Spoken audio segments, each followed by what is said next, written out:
आरपीपीएस educational point में कक्षा 9 के विद्यार्थियों का स्वागत है।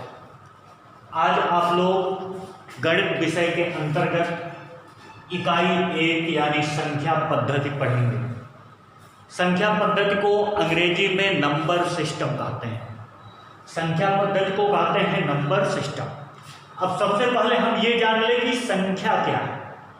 आप लोग संख्या के बारे में जानते होंगे।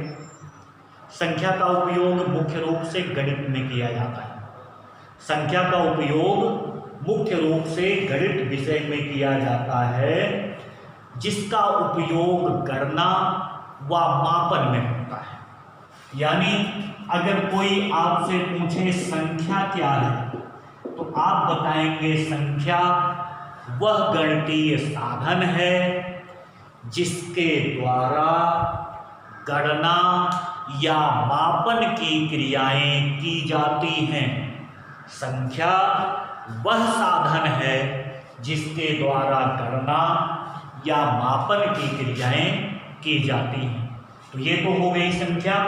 अब हम बात करते हैं संख्याओं के कुछ प्रकार। यानी संख्या, पहले हम ये बता ही दें, वह गणितीय साधन है, वह गणितीय साधन है जिसका उपयोग गणना करने, गणना का मतलब होता है गिनना, गणना करने व मापन में किया जाता है। तो ये तो पहली बात हो गई संख्या की। अब संख्याओं के कुछ प्रकार आप जानते होंगे, पिछली कक्षाओं में आपको बताया गया होगा। संख्याओं के कुछ समुच्चय हम कह सकते हैं, संख्याओं के कुछ समुच्चय। अब इसमें जो सबसे पहला आता है, जिसका प्रयोग आमतौर पर हम करते हैं, उसको कहते हैं प्राकृतिक संख्या। प्राकृतिक संख्या, नेचुरल नंबर।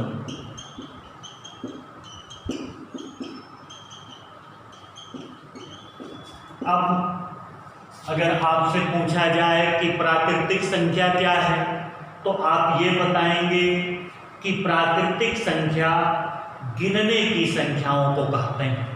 यानी गिनती की संख्या को प्राकृतिक संख्या कहते हैं। गिनती की संख्या बराबर होती है प्राकृतिक संख्या, यानी ऐसी संख्या जिसका उपयोग गिनती करने या गणना करने में किया जाता है, उसे प्राकृतिक संख्या कहते हैं। प्राकृतिक संख्याओं के समुच्चय को n से प्रदर्शित करते हैं। प्राकृतिक संख्याओं के समुच्चय को n से प्रदर्शित करते हैं और n बराबर 1 2 3 4 5 6 7 8 अनंत तक होती है। ये देखिए प्राकृतिक संख्या। अब अगर आपसे पूछा जाए कि सबसे छोटी प्राकृतिक संख्या कौन सी है, सबसे छोटी प्राकृतिक संख्या, तो सबसे छोटी प्राकृतिक संख्या 1 होती है। यहां देखिए 1 लिखा हुआ है। और सबसे बड़ी प्राकृतिक संख्या, सबसे बड़ी प्राकृतिक संख्या यहां पर देखिए अनंत है। अनंत का मतलब हम लिख सकते हैं कोई नहीं। सबसे बड़ी प्राकृतिक संख्या कौन सी होती है? कोई नहीं। क्यों कोई नहीं? क्योंकि कोई भी संख्या हम बताएंगे तो उससे भी बड़ी प्राकृतिक संख्या हो सकती है। तो सबसे छोटी प्राकृतिक संख्या 1, सबसे बड़ी प्राकृतिक संख्या कोई नहीं। अब जो दूसरा समुच्चय है प्राकृतिक संख्याओं को, उनको कहते हैं पूर्ण संख्याएं, यानी होल नंबर।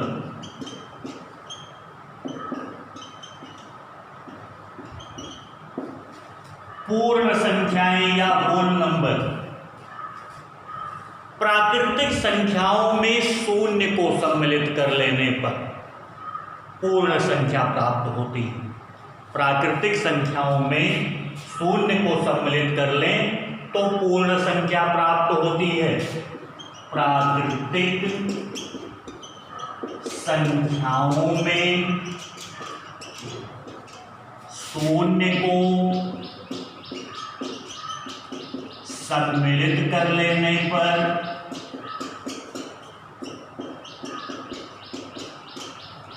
पूर्ण संख्याएं प्राप्त होती हैं। अब आप जान गए होंगे पूर्ण संख्याएं क्या है। पूर्ण संख्याओं के समुच्चय को W से प्रदर्शित करते हैं। पूर्ण संख्याओं के समुच्चय को किससे प्रदर्शित करते हैं? W से। और W बराबर होता है 0, 1, 2, 3, 4 डॉट डॉट अनंत यानी इनफिनिटिव तक। ये हैं पूर्ण संख्याएं। अब आपसे पूछा जाए सबसे छोटी पूर्ण संख्या तो आप बताएंगे 0। सबसे बड़ी पूर्ण संख्या कोई नहीं। सबसे छोटी पूर्ण संख्या 0, सबसे बड़ी पूर्ण संख्या कोई नहीं। तीसरा समुच्चय, तीसरे समुच्चय को हम कहते हैं पूर्णांक यानी इंटीजर अंग्रेजी में कहा जाता है पूर्णांक। पूर्णांकों के समुच्चय को I से प्रदर्शित करते हैं। पूर्णांकों के समुच्चय को हम I से प्रदर्शित करते हैं। अगर ये कहा जाए कि पूर्णांक क्या है तो हम कहेंगे पूर्ण संख्याओं में ऋणात्मक संख्याओं को सम्मिलित कर लेने पर पूर्णांक प्राप्त होता है।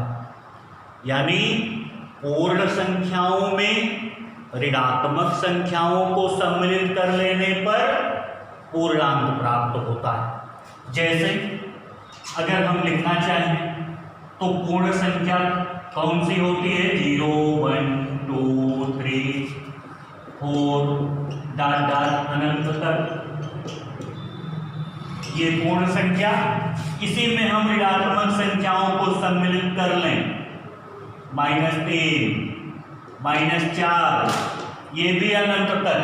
तो ये देखिए पूर्ण संख्याएं हैं। अब पूर्णांक हैं।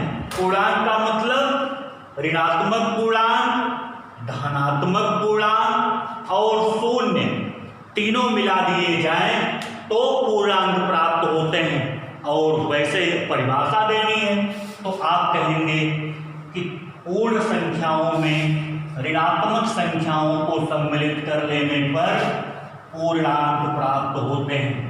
अब पूर्णांक दो प्रकार के होते हैं।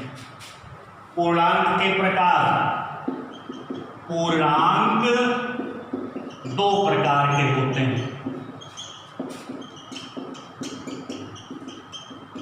पहला धनात्मक पूर्णांक,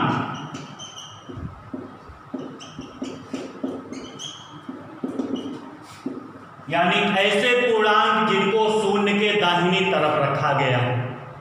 ऐसे पूर्णांक जिन्हें शून्य के दाहिनी तरफ रखा गया है वो धनात्मक पूर्णांक कहलाते हैं। इसको I पॉजिटिव से प्रदर्शित कर सकते हैं। ये +1, +2 हम प्लस ना भी लगाएं तब भी काम चल जाएगा। +3, +4 अनंत तक।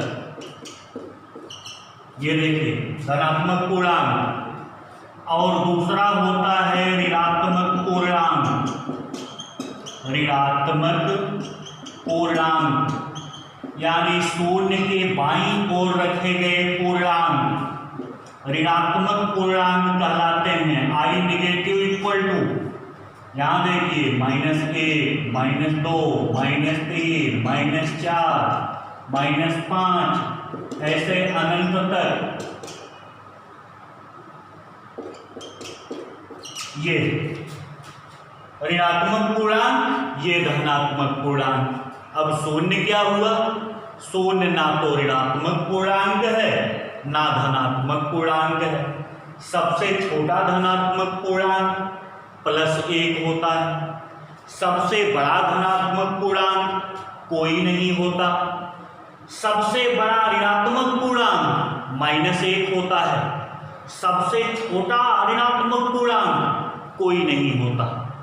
सबसे बड़ा ऋणात्मक पूर्णांक -1, सबसे बड़ा ऋणात्मक पूर्णांक, सबसे बड़ा ऋणात्मक पूर्णांक -1, सबसे बड़ा ऋणात्मक पूर्णांक -1, सबसे छोटा ऋणात्मक पूर्णांक कोई नहीं होता। तो आप जान गए पूर्णांक, धनात्मक पूर्णांक, ऋणात्मक पूर्णांक। अब हम अगले नंबर पे चलते हैं, जो संख्याओं का अगला समुच्चय है, जिसको हम कहते हैं परिमेय संख्याएं, रेशनल नंबर, परिमेय संख्याएं।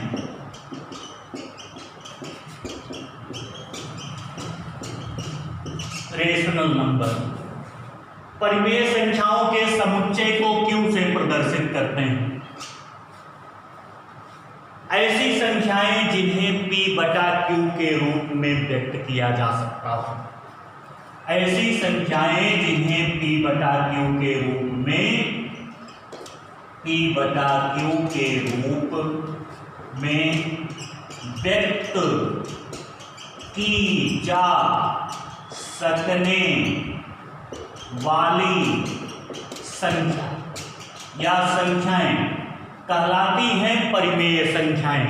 लेकिन ध्यान आपको देना है कि Q is not equal to 0, यानी ऐसी सभी संख्याएं जिन्हें P बटा Q के रूप में व्यक्त किया जा सकता हो और Q शून्य ना हो, उन्हें परिमेय संख्या कहते हैं।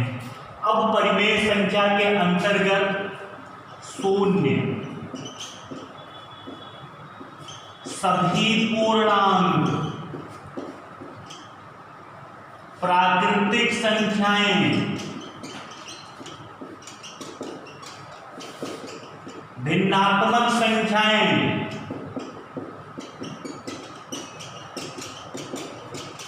सब आ जाती हैं। तो परिमेय संख्या के अंतर्गत शून्य भी एक परिमेय संख्या है। कोई आपसे पूछे क्यों, तो आप बताएंगे 0/1 लिख सकते हैं। P बटा Q के रूप में ये है, इसलिए ये एक परिमेय संख्या है। कोई भी पूर्णांक, चाहे धनात्मक पूर्णांक हो या ऋणात्मक पूर्णांक, वो परिमेय संख्या है। क्यों परिमेय संख्या है? क्योंकि किसी भी संख्या के नीचे हम बटा 1 लिख सकते हैं। जैसे आपसे पूछा जाए -4 परिमेय संख्या है कि नहीं, तो आप बताएंगे कि -4 परिमेय संख्या है। क्यों है?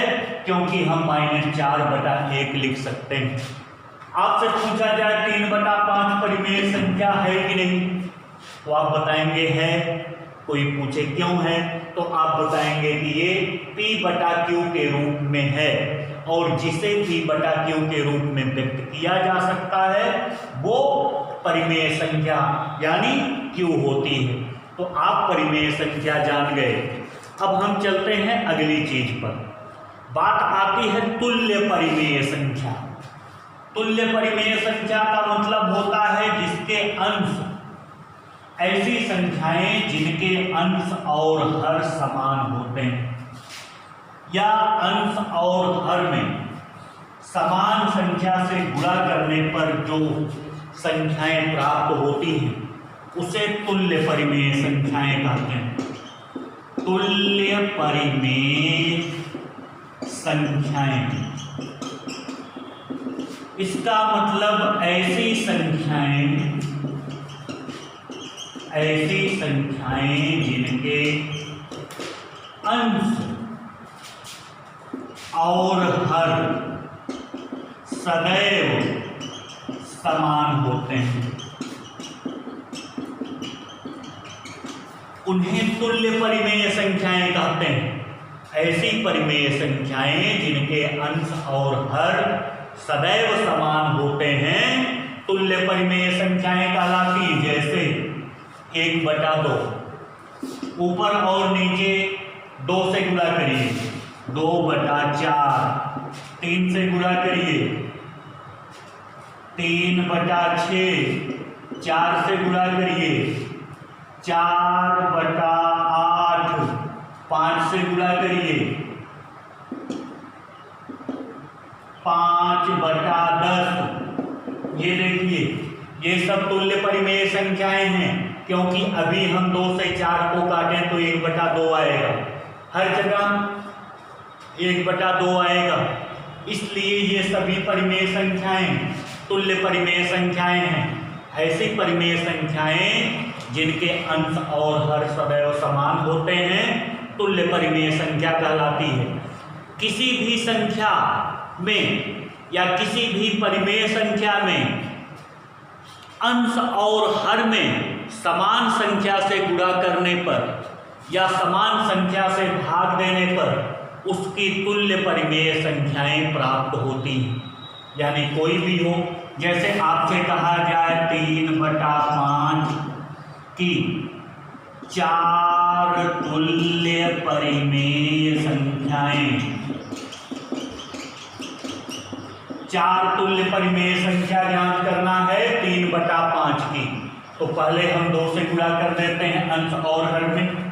3 में 2 से गुणा करिए, 3 दूनी 6, बटा 5 में 2 से गुणा करिए, 5 दूनी 10। देखिए एक तुल्य परिमेय संख्या हो गई 3/5 की। दूसरी हमने 2 से गुणा किया था, 3 से गुणा कर दीजिए, 3 त्रिका 9 बटा 3 बच्चे 15, 2 हो गई। अब हम 4 से गुणा कर दें, 4 तियां 12 बटा 4 बच्चे 20। एक और ज्ञात करना है, 5 से गुणा कर लीजिए, 5 तियां 15 बटा 5 बचे 25। ये देखिए ये सब तुल्य परिमेय संख्याएं हैं। तुल्य परिमेय संख्याएं किसे कहेंगे? ऐसी परिमेय संख्याएं जिनके अंश और हर सर्वथा समान होते हैं तुल्य परिमेय संख्या कहलाती है। अब हम 2 परिमेय संख्याओं के बीच परिमेय संख्या ज्ञात करना सीखेंगे। 2 परिमेय संख्याओं के बीच परिमेय संख्या ज्ञात करना। 2 परिमेय संख्याओं के बीच परिमेय या बीच की परिमेय संख्या ज्ञात करना। 2 परिमेय संख्याओं के बीच की परिमेय संख्या ज्ञात करना। आप जानते होंगे कि 2 परिमेय संख्याओं के बीच अनंत परिमेय संख्याएं होती हैं। 2 परिमेय संख्याओं के बीच अनंत परिमेय संख्याएं होती हैं। अब इसमें जो पहला नियम है वो हम आपको बता देते हैं। माना 2 परिमेय संख्याएं, परिमेय संख्याएं A और B हैं। 2 परिमेय संख्याएं A और B हैं। अब A और B के बीच एक परिमेय संख्या ज्ञात करना है तथा A और B के बीच एक परिमेय संख्या या बीच की परिमेय संख्या, A और B के बीच की परिमेय संख्या बराबर दोनों संख्याओं को जोड़कर 2 से भाग दे देते हैं, यानी A + B/2। यानी 2 संख्याओं A और B के बीच की परिमेय संख्या या बीच की एक परिमेय संख्या बराबर होता है A + B/2। जैसे एक उदाहरण लेते हैं, 3 और 5 के बीच की परिमेय संख्या बराबर, तो A बराबर मान लीजिए 3, B बराबर मान लीजिए 5। तो आपको सूत्र बताया गया a+b/2 यही है। तो उसी तरह से सूत्र में रख दीजिए, a की जगह पर 3, b की जगह पर 5/2, 3 में 5 जोड़िए, 5 3 8/2 बराबर आ गया 4। ये देखिए 3 और 5 के बीच में 4 आता भी है, तो ये दोनों के बीच की परिमेय संख्या हो गई। अब इसी का दूसरा नियम, a और b के बीच n परिमेय संख्या ज्ञात करनी हो तब क्या करेंगे। माना दो परिमेय संख्याएं a और b हैं, जहां b is greater than a, यानी b a से बड़ा। a और b दो परिमेय संख्याएं हैं और b a से बड़ा, तो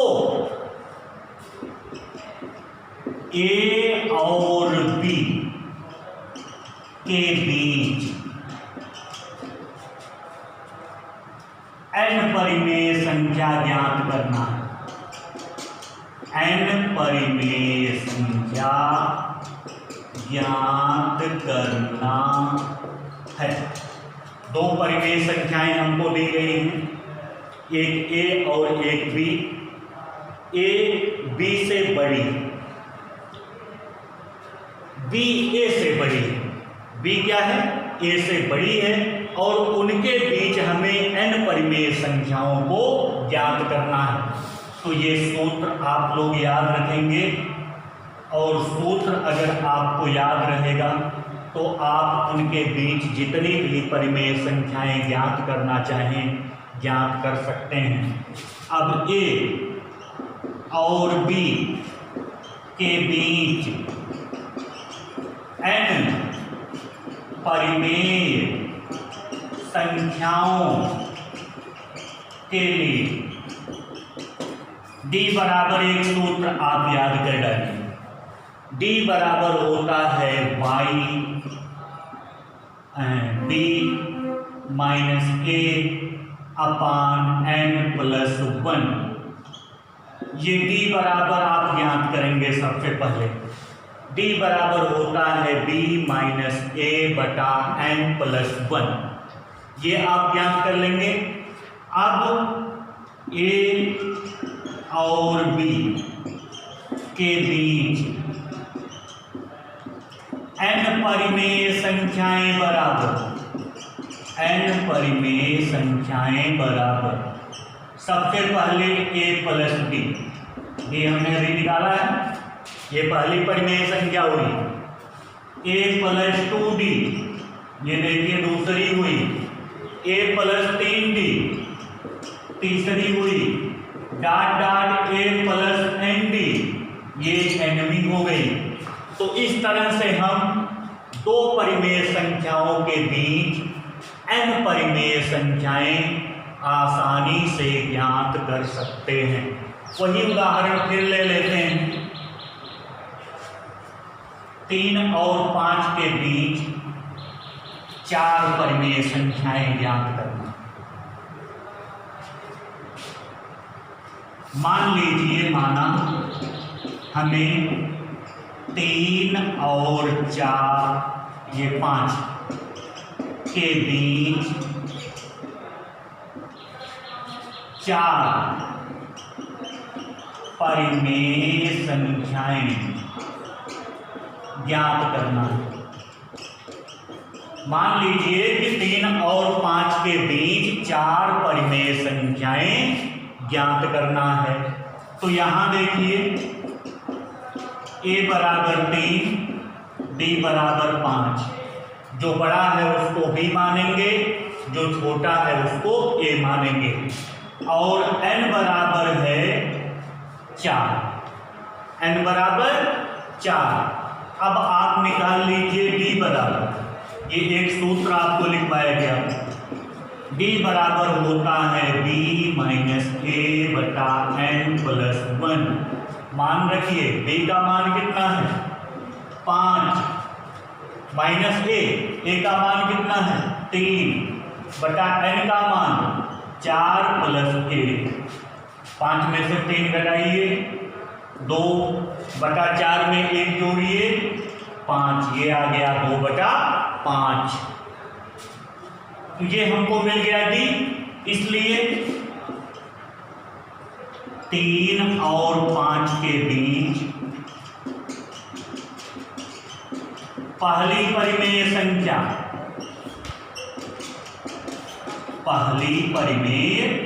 संख्या बराबर a प्लस d होता है। a प्लस डी, ये देखिए लिखा a plus D, a plus 2d, a plus 3d, a plus md। तो a प्लस d का मतलब a का मान है 3 प्लस d का मान है 2 बटा 5।